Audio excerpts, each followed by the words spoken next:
أهلا وسهلا. لو بتتعرض لمواقف حد بيكتب لك تعليق بيضايقك، حد بيقولك كلمة بيستفزك، حد عمل حاجة ضايقتك وانت في شعور غضب، هتعمل ايه؟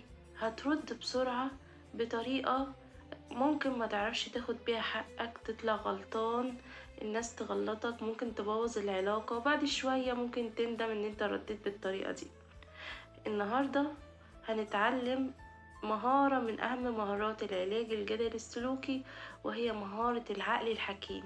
العقل اللي بينظم مشاعرنا، بيخلينا ما نتصرفش ورا شعورنا ورا مشاعرنا، بيخلينا نعرف ننظم ما بين عقلنا وتفكيرنا وبين مشاعرنا.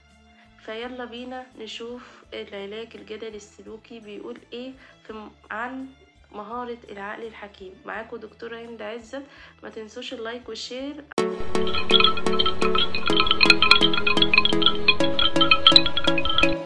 عشان تعرف تقرر بالظبط انت هتعمل ايه وتاخد اي قرار في حياتك، عشان ان انت يبقى ليك رد فعل على المواقف، مهم اوي تعرف يعني ايه عقل حكيم.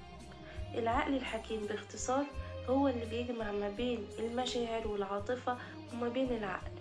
طيب يعني باختصار ان العقل، لو الانسان اللي قدامي عقلاني قوي، هبص الاقيه متبلد في المشاعر، هبص الاقيه عملي قوي، هبص الاقيه كل حاجة بيمشيها بالعقل ومفيش مجال للمشاعر. طيب لو عندنا حد عاطفي قوي، هنلاقي ان هو منساق ورا مشاعر. يعني مثلا لو هو حصل موقف ضايقه والمشاعر قالت له انت لازم تمشي دلوقتي، هيقول انا لازم امشي دلوقتي حتى لو الدنيا هتخرب.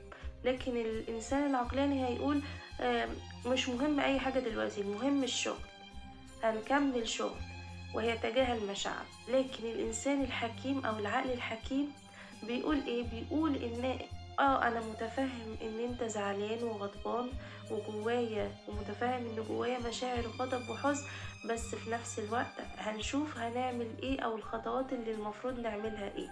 يعني بيعمل توازن ما بين العقل والعاطفة. عشان الانسان يوصل للعقل الحكيم ده محتاج يتدرب ويتمرن، مش كلام بس وسهل، عن طريق تمارين بنعملها اسمها مهارات العقل الحكيم. بنتدرب عليها في أوقات قبل ما يحصل مواقف أو قبل ما احنا نعمل مواجهات مع الآخرين، عشان نبقى أهدى في المشاعر، نفكر بعقل، نفكر بحكمة. مش ساعات بتقابلوا في حياتكم ناس كده عندها حكمة، الناس بتعرف توازن الأمور ما بين العقل والعاطفة؟ احنا بقى عايزين نوصل للمستوى ده عن طريق تمارين العقل الحكيم. العميل بيقولي بص يا دكتورة، أنا عايز أكسر الدنيا، أنا على آخري خالص، جبت آخري بجد، جبت آخري، مخنوق، بس خايف الدنيا تخرب من اللي جوايا ده، لأن اللي جوايا ده وحش جدا والعلاقة هتبوظ بسبب اللي جوايا ده. شوفي لي حل بقى، أعمل إيه؟ أنا متفهمة مشاعرك، متفهمة الغضب اللي جواك والحزن والألم، وعارفة إن أنت في قمة المشاعر، باين على وشك وملامح وشك وشكل قعدتك. فده يعني معناه كبير قوي اللي جواك ومعنى اللي حصل ده أو معنى اللي بتمر بيه ده حاجة كبيرة قوي. طيب قبل ما نبدأ عايزاك تاخد نفس عميق، وانت بتاخد النفس عايزاك تقول لدي عقل حكيم، لدي عقل حكيم. وبعدين وانت بتخرج النفس عايزاك تحس بكل الغضب وكل التوتر بيخرج مع الزفير.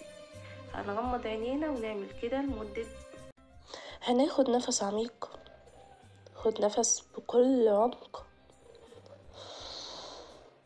وانت بتاخد النفس قول لدي عقل حكيم، مش لازم تقول بصوت عالي، بس قول جواك لدي عقل حكيم، لدي عقل حكيم، لدي عقل حكيم. ودلوقتي حس بكل التوتر بيخرج مع الزفير.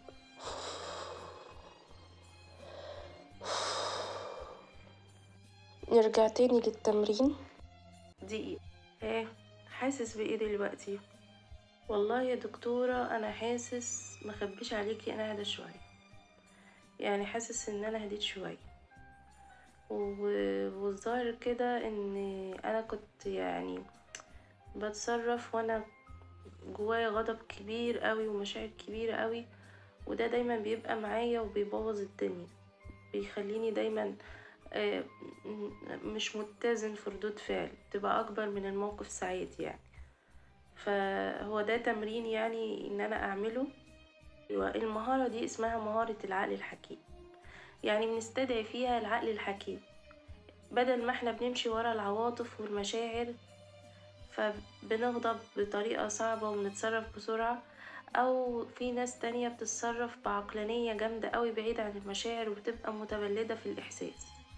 فاحنا لا عايزين نكون عقلانيين قوي ولا عايزين نكون عاطفيين قوي، فاحنا عايزين نجمع ما بين الاتنين، وده بنسميه الحكمة والعقل الحكيم. وكلنا عندنا التلات حاجات موجودين جوانا، لكن مهارة العقل الحكيم عشان نوصل لها ونبقى حكماء يعني في تصرفاتنا، ده بنتدرب عليه من خلال تمارين معينة زي التمرين اللي احنا عملناه دلوقتي، ان احنا نتنفس مع ان احنا بنقول لنفسنا لدي عقل حكيم ونستدعي العقل الحكيم.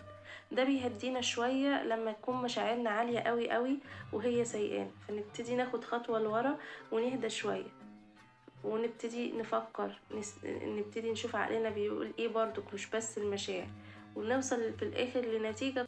فهنعمل تمرين تاني مع بعض. عايزاك تاخد نفس عميق،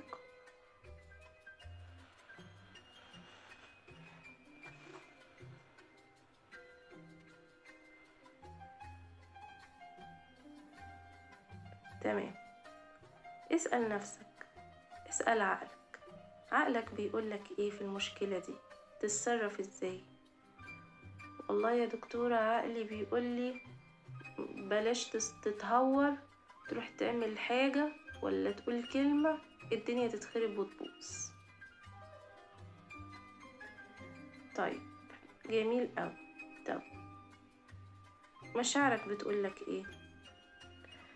والله يا دكتورة مشاعري بتقولي ان انا جوايا نار وعايز زي كل مرة ما بتعصب وبغضب، انا على طول اصلا بغضب وتلاقي الدنيا باظت معايا.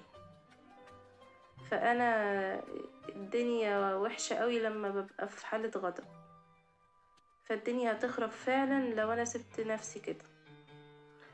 طيب، لو في صوت جواك بيقولك آه، لو في صوت جواك بيقولك انا العقل الحكيم، صوت هادي كده انت سامعه، ركز معاه، بيقولك انا العقل الحكيم. اسمعه كويس قوي تاني وركز شوية معاه. تفتكر الصوت ده هيقولك ايه؟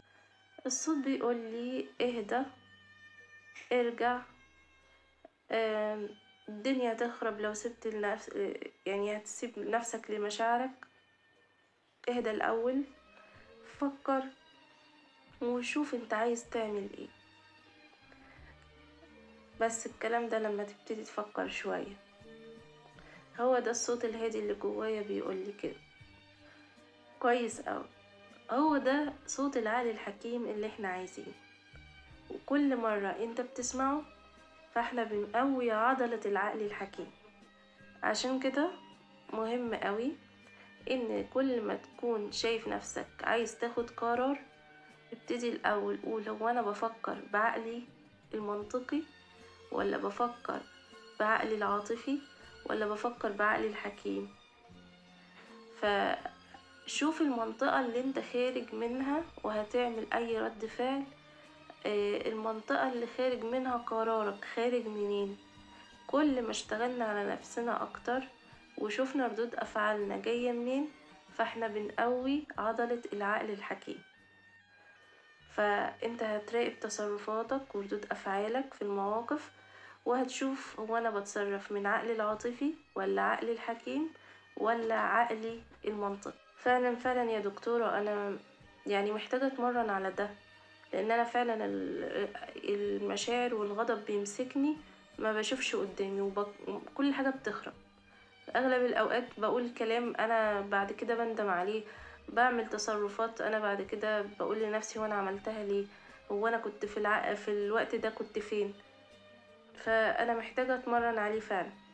طيب هنعمل كده مع بعض وهنتمرن عليه، وهنحاول ان احنا نتدرب كويس، لان العقل الحكيم هو عضلة بنمرنها زي اي عضلة في الجسم. هو مهارة بنتعلمها وبنتمرن عليها. وانا فخورة ان انت يعني وصلك المعلومة ووصلك الحاجة اللي انا كنت عايزة اوصلها لك في الجلسة. وشكرا ليك جدا، اشوفك على خير. شكرا شكرا يا دكتورة. انا فعلا مبسوط جدا واتمنى ان انا اوصل فعلا للنقطة دي، يعني للمستوى ده. ان شاء الله نوصل مع بعض، واشوفك على خير بإذن